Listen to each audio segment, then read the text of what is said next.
풍곡중앙교회 성도님 여러분, 지난 2주 동안 평안하셨습니까? 저는 첫 번째 삼공부 출애굽기 영상을 찍고 난 이후에 코로나 감염이 되어서 부득불 지난 한 주간은 휴강을 하게 되었습니다. 몸을 잘 살피고 또 주의했어야 되는데 이렇게 불편한 모습을 끼쳐드려서 죄송합니다. 우리 성도님들의 가정과 모든 생업 가운데 강건함과 평강이 넘치기를 더욱 기도하도록 하겠습니다. 오늘은 출애굽기 2번째 강의입니다. 예고해드린 대로 출애굽기 1장에서 4장까지의 내용을 살펴볼 것이고, 큰 민족을 이룬 이스라엘 그 안에 하나님의 언약이 어떻게 성취되어 가는지를 우리가 말씀을 통해서 살펴보도록 하겠습니다. 우리 다음 PPT 보시면 출애굽기 1장 7절에 처음 이스라엘 자손들에 대하여 소개하고 있는 내용이 바로 이스라엘 자손이 생육하고 불어나 번성하여 매우 강하여 온 땅에 가득하게 되었다라고 하는 내용입니다. 여러분, 이 이스라엘 자손들 생육하고 번성하여 온 땅에 가득할 만큼 가득 찬 이 이스라엘 자손들의 첫 출발이 바로 앞선 1장 5절에 야곱의 허리에서 나온 70명의 사람들로부터 시작되었던 것입니다. 야곱의 가족들이 요셉을 통하여 애굽으로 이주하여 흉년을 피하고 이제 애굽의 고센 땅이라는 곳에 정착해서 그곳에서 이제 이스라엘 자손들이 보호받는 상태로 번성해 갈 수 있었던 것이죠. 하나님의 은혜였습니다. 그런데 이제 출애굽기 끝에 출애굽하고 난 이후에 민수기 1장에 그 출애굽한 이스라엘 백성들을 계수하는 내용이 나옵니다. 민수기 1장 3절에 보면 모두를 계수한 것이 아니라 이스라엘 중 20세 이상으로 싸움에 나갈 수 있는 사람들의 수를 계수하였는데 그 수가 46절에 보면 60만 3,550명이었다는 것입니다. 이야, 70명이 3,550명이 되었습니다. PPT에서 소개해드리고 있는데 약 400년에 걸쳐서 70명으로 출발했던 이스라엘 자손들의 수가 400년이 지나니까 60만 명, 싸움에 나갈 수 있는 20세 이상의 장정들의 수만 60만 명이 되는 이런 결과가 나오더라는 것입니다. 제가 한번 대략 계산을 해봤습니다. 그냥 대략 계산을 해보니까 매년 성인 남자만 60만 명으로 따지면 매년 성인 남자가 1,500명씩 늘어나야 되는 숫자입니다.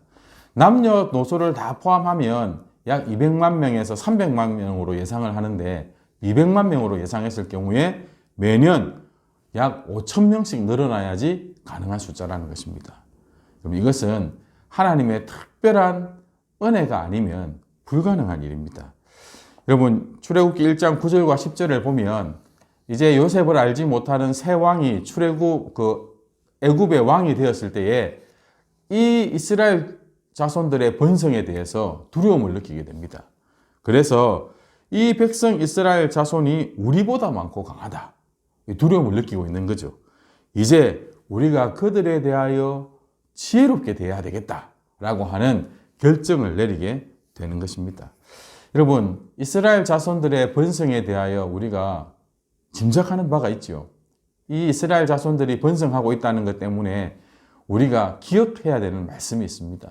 그것은 창세기 1장 28절, 하나님께서 사람을 만드시고 처음으로 행하셨던 복 주시는 일에 그 내용에 해답이 있습니다.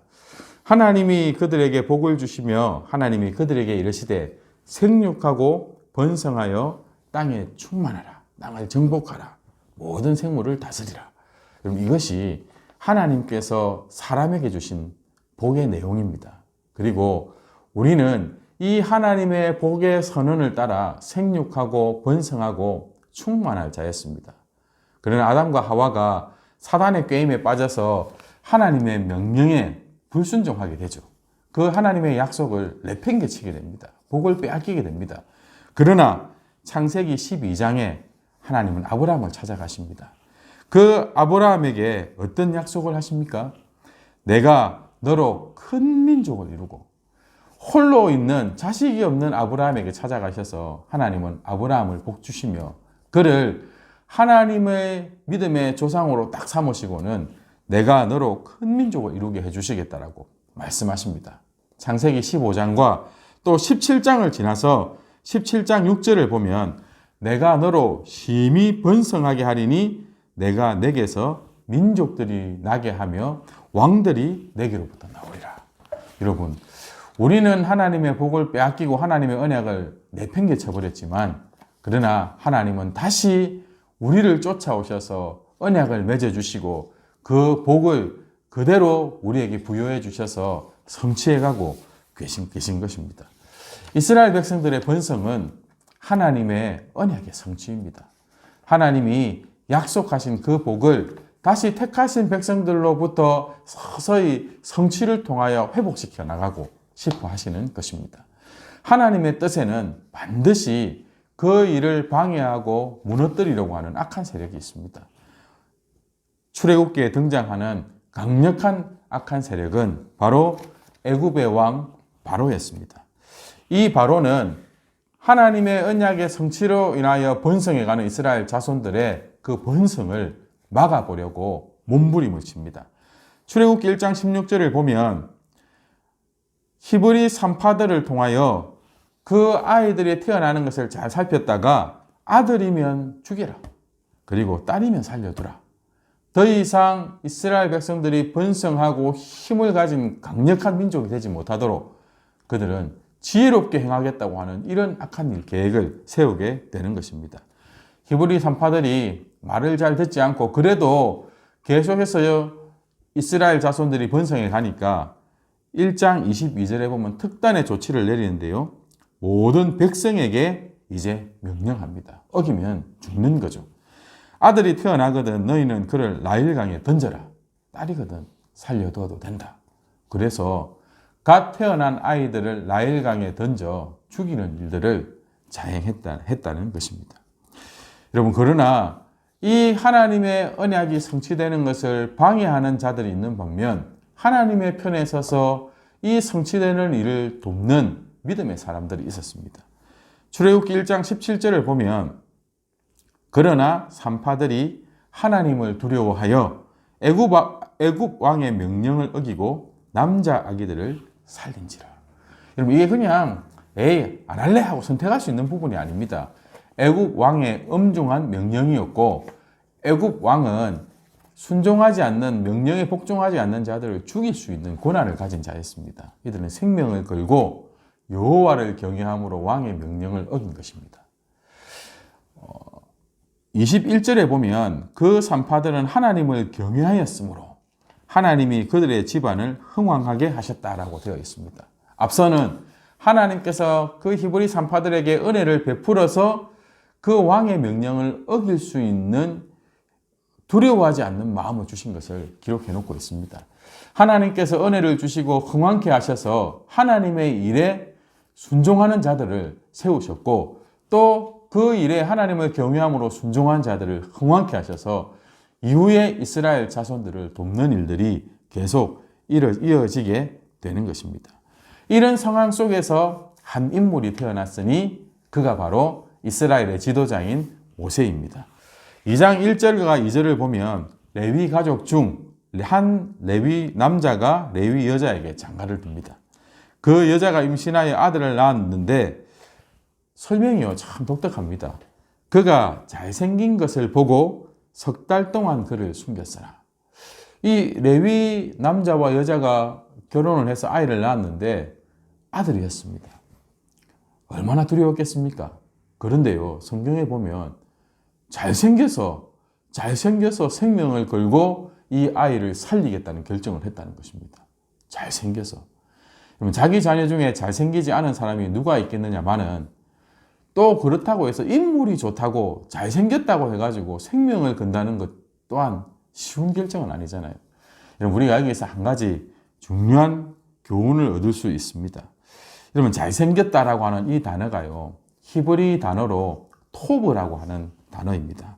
옆에 PPT에 나오는 대로 이 토브는 좋다라고 하는 의미를 가지고 있습니다. 그래서 밤을 보내고 좋은 새날 아침을 맞이했을 때 인사말로도 쓰인다라고 합니다. 특별히 하나님께서 창조 기사에 보시기에 좋았더라 할 때 하나님의 감정이 담겨져 있는 단어가 이 토브입니다. 여러분, 모세의 잘생긴 것에는 그냥 외적인 인물이 좋았다는 것뿐만 아니라 하나님이 모세를 통하여 좋은 일을 행하실 것을 계획하셨다는 것입니다. 하나님의 권위가 이 모세에게 토브라고 하는 그런 좋은 의미를 담고 이 아이를 아는 부모에게 그 감정이, 하나님의 감정이 전달되었다라고 하는 것입니다. 그럼 이것을 우리가 어떻게 알 수 있느냐면요. 이 모세 아이를 갈대 상자에 넣어서 나일강에 흘려보냅니다. 그 나일강에서 목욕하고 있던 바로왕의 딸이 그 갈대 상자를 받아서 열고 이 남자 아이를 보게 됩니다. 여러분, 그 아버지가 아이를 죽이라는 명령을 내렸고 누가 봐도 이 아이는 히브리인의 아이였습니다. 그런데요, 하나님이 토브라고 하는 그 하나님의 좋아하시는 그 감정과 선하신 뜻이 담겨 있는 이 아이를 이 공주가 사랑하게 됩니다. 그래서 이 아이를 그 물에서 건져내어서 모세라고 이름을 짓고 자신의 아들로 삼습니다. 그래서 이 모세가 그 혹독한 죽임의 상황 속에서 건져냄을 받아서 안전하게 그리고 훌륭한 애굽의 학문들을 배워가며 건강한 자로 자라갈 수 있게 되었다라고 하는 것입니다. 여러분, 하나님께서 좋다 하면요, 무조건 됩니다. 우리 하나님은 온 천지를 주관하시는 만주의 주시기 때문에 하나님은 하고 싶어 하시고 기뻐하시고 원하시기만 하면, 하나님이 좋게 여기시기만 하면 그 일은 반드시 이루어집니다. 하나님께서 모세를 통하여 하나님의 택하신 이스라엘 백성, 하나님께서 생육하고 번성하여 하나님의 영광을 다시 드러낼 회복시킬 백성으로 삼은 이스라엘 백성들을 구원하는 일에 이 하나님이 좋다라고 하신 모세를 들어 쓰기를 작정하셨다라고 하는 것입니다. 에베소서 1장 5절 말씀이 기억났습니다. 그 기쁘신 뜻대로 우리를 예정하사 예수 그리스도로 말미암아 자기의 아들들이 되게 하셨으니. 여러분, 우리를 향한 하나님의 마음이 토부입니다. 하나님은 저와 여러분의 우리의 이 땅에서의 형편이 어떠하든지 간에 하나님은 지금 저와 여러분을 좋다라고 여기시고 우리에게 선한 일을 이루실 것을 절대 포기하지 않으신다는 것입니다. 이것이 오늘 저와 여러분에게 큰 소망이 되고 위로가 되고 감사의 제목이 되면 좋겠습니다. 이 모세가 그 히브리 민족들끼리 싸우는 곳에서 또 학대받던 곳에서 또 서로가 싸우는 곳에서 그들을 도와주려고 하였다가 사람을 죽이게 되고 그리고 그곳에서 두려워서 도망하게 되는 일이 생기게 되죠. 이것은 이미 우리가 지난번 모세 성경 공부에서 다 했기 때문에 또 잘 알고 있는 내용이기 때문에 넘어가고 3장에 보면 이 모세가 하나님을 만나서 사명을 받게 되는 장면이 있습니다. 3장 2절에 보면요, 신비로운 경험이었는데 호렙산에서 모세가 양을 치고 있을 때 떨기나무 가운데로부터 나오는 불꽃 안에서 하나님 음성을 듣습니다. 신기했습니다. 불은 타고 있는데 나무가 타 없어지지 않는 것입니다. 하나님께서 신비로운 방법으로 모세를 부르셔서 모세를 만나셨습니다. 그리고 모세에게 말씀하십니다. 출애굽기 3장 7절과 8절입니다. 내가 애굽에 있는 내 백성의 고통을 분명히 보고 그들이 그들의 감독자로 말미암아 부르짖음을 듣고 그 근심을 알고. 하나님은 모세에게 내가 내 백성들의 고통을 다 안다. 다 보았고 다 들었고 다 알고 있다라고 말씀하십니다. 그래서 그 백성들을 위해서 8절에 보면 내가 내려가서 그들을 애굽인의 손에서 건져내고 그들을 그 땅에서 인도하여 아름답고 광대한 땅, 젖과 꿀이 흐르는 땅, 가나안 족속, 헷 족속, 아모리 족속, 브리스 족속, 히위 족속, 여부스 족속의 지방에 데려가려 하노라. 하나님께서 지금 택한 이스라엘 백성들을 위하여 일하시겠다라고 말씀하시는 것입니다. 그러면서 그 일을 모세에게 함께 하자고 말씀하십니다. 모세가요, 거절합니다. 못하겠다고 합니다. 거듭 세 번에 걸쳐서 못하는 이유를 말씀드리고 이 하나님의 맡겨주시는 사명과 부르심을요, 거절합니다. 11절을 보니까 모세가 하나님께 아뢰되 내가 누구이기에 내가 뭐라고 바로에게 가며 이스라엘 자손을 애굽에서 인도하여 내리니까 실패해 본 경험이 있습니다. 모세는 이미 애굽에서 바로왕 앞에서 처절한 실패를 경험했고 절망을 경험했던 사람이었습니다. 그는 지금 바로의 공주의 딸이니까 이집트의 왕자잖아요. 그런데 그 모든 신분을 다 잃어버리고 그냥 광야를 떠돌며 양을 치는 자에 불과하다는 것이죠.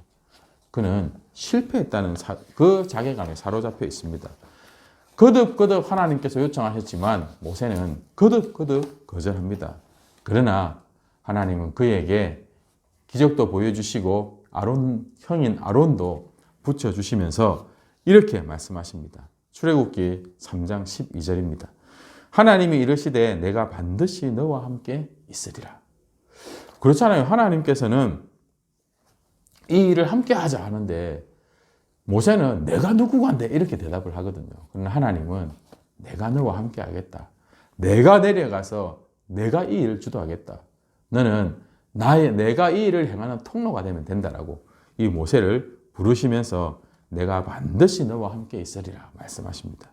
그리고 그 백성들이 그 땅에서 나와서 하나님의 섬기게 될 것을 그 일의 지도자로 모세를 사용하시며 모세가 쓰임받을 것을 말씀해 주시는 것입니다. 후일에 이제 모세가 가나안 땅에 보이는 느보산 앞에서 이제 자신의 이 이스라엘 백성들의 지도자 역할을 여호수아에게 이제 계승하는 그러한 장면이 신명기 31장에 나옵니다. 신명기 31장 6절에 보면 그때 모세는 이렇게 그 여호수아와 그를 따라야 될 백성들을 이렇게 격려합니다. 너희는 강하고 담대하라. 두려워하지 말라. 그들 앞에서 떨지 말라. 이는 내 하나님 여호와 그가 너와 함께 가시며 결코 너를 떠나지 아니하시며 버리지 아니하실 것입니다. 모세는 평생을 통하여 이 하나님의 사명을 감당하는 동안 그에게 함께 하시는 하나님을 경험했던 것입니다. 그래서 그의 후손들에게 이제 자신의 일을 계승받아서 이끌어가야 될 여호수아에게 이것을 강력하게 전할 수 있었다는 것입니다. 오늘 삼공부를 하시는 우리 부곡중앙교회 성도님 여러분, 우리가 말씀을 통해서 또 기도 가운데 일상의 삶에서 거룩한 산제사를 드리는 가운데 우리와 함께 하시며 약속에 신실하신 하나님을 풍성히 경험해야 됩니다. 그 하나님을 우리의 자녀들에게, 우리의 후손들에게 힘있게 전달해 줄 수 있어야 될 것입니다. 그것이 저와 여러분의 사명인 줄로 믿습니다. 출애굽기 3장 14절에 보면 이런 가운데 하나님께서 모세에게 하나님 자신의 이름을 허락해 주십니다. 나는 스스로 있는 자니라. 나는 스스로 있는 자니라. 백성들에게 스스로 있는 자가 모세 너를 백성들에게 보냈다라고 가르쳐 주라는 것입니다. 그래서 그 나는 스스로 있는 자다라고 하는 그 말의 뜻이 여호와입니다. 좀 더 정확하게는 야훼가 맞을 것 같은데 야훼라고 하는 이게 히브리어 모음입니다. 오른쪽에서 왼쪽으로 읽는데요. 야훼, 여호와라고 하는 이 이름을 모세를 통해서 이스라엘 백성들에게 주십니다. 이제 모세는 그 하나님의 주신 이름과 그 하나님이 함께 하시는 권능과 하나님께서 주셨던 증거인 지팡이를 가지고 이제 바로에게 가서 하나님의 장자, 하나님의 택한 백성들을 내놓으라 라고 이제 단판을 지으러 가게 될 것입니다. 하나님께서 이 모세를 이 사명의 자리에 세우기 위해서 정말 많이 공을 들이고 많이 설득했습니다. 그런데 출애굽기 4장 24절에 보면 깜짝 놀랄 만한 사건이 하나 일어납니다. 모세가 길을 가다가 숙소에 있을 때에 여호와께서 그를 만나서 그를 죽이려 하신지라. 여호와께서 사자를 통해서 모세를 죽여버리려고 하셨던 것입니다. 이제 모세가 이스라엘을 애굽에서 이끌어내야 되는데 그 일을 책임 맡은 모세를 죽이려 하셨다는 것입니다. 그때 아내 시보라가 급히 돌칼을 가져다가 그의 아들의 성기의 포피를 베어서 그 발에 갖다 대며 당신은 참으로 내게 피난편이로다 하는 이런 고백을 하게 됩니다. 그 고백과 동시에 여호와께서 그를 놓아주셨고요. 이후의 성경 구절은 그 피난편이라고 하는 의미는 할례를 의미한다고 그렇게 이야기하고 있습니다.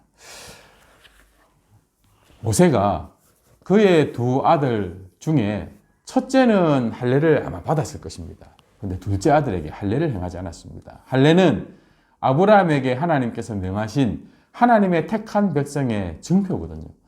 하나님의 언약의 백성이라고 하는 증표인데 이것을 아브라함이 행하지 않았습니다. 모세가 행하지 않았습니다. 아마 첫째 아들의 포피를 베는 모습을 보고 시보라가 기겁을 했겠지요.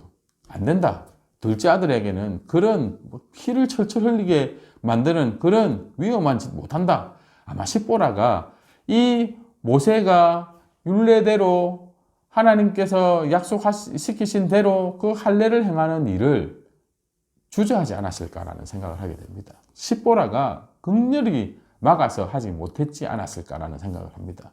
하나님은 이제 하나님의 일을 사명을 받아 순종해 가야 될 모세에게 1차적인 언약 백성의 그 순종조차 하지 못한다면 필요 없다 하고 죽이버리려 하셨고 그 사실을 자신 때문이라는 깨달은 시보라가 급히 자신이 자신의 손으로 할례를 행함으로 그 위험에서 남편 모세를 건져낸 사건이라고 많은 성경학자들이 그렇게 해석을 해줍니다.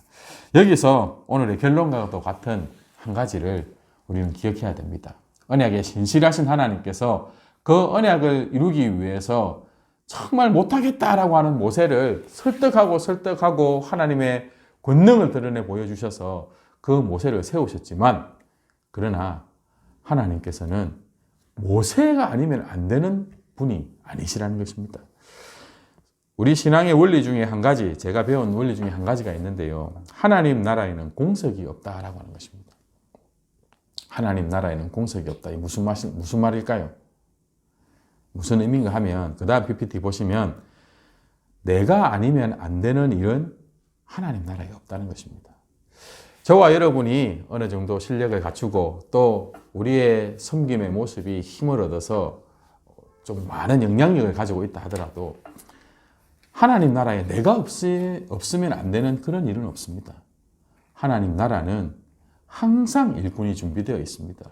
그래서 나같이 부족한 자를 하나님의 영광스러운 일에 사명자로 불러서 세워주셨다면 우리는 무조건 감격, 무조건 감사, 무조건 하나님의 은혜를 찬송해야 되는 것입니다.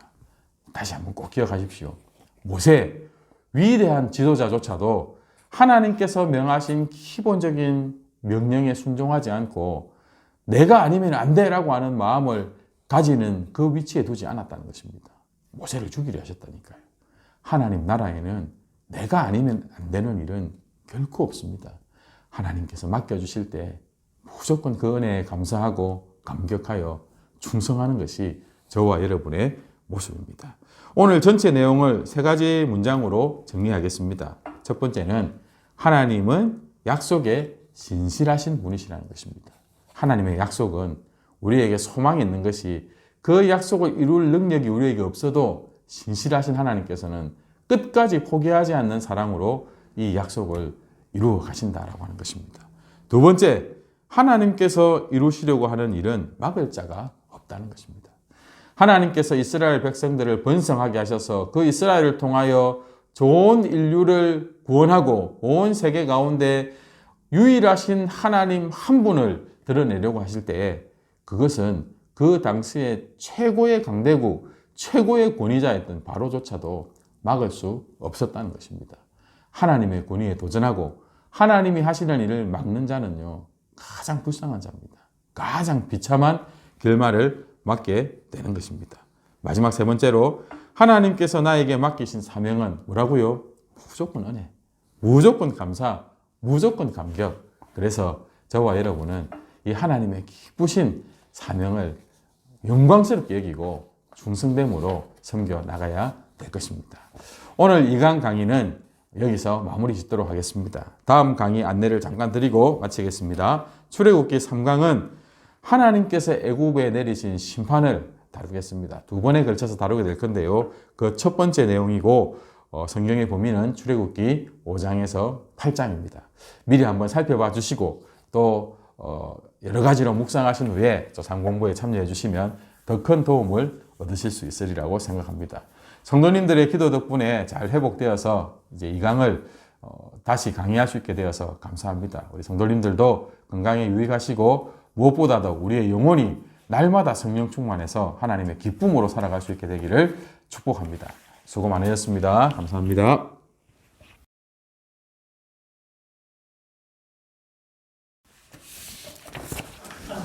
20분 넘었을 것 같다.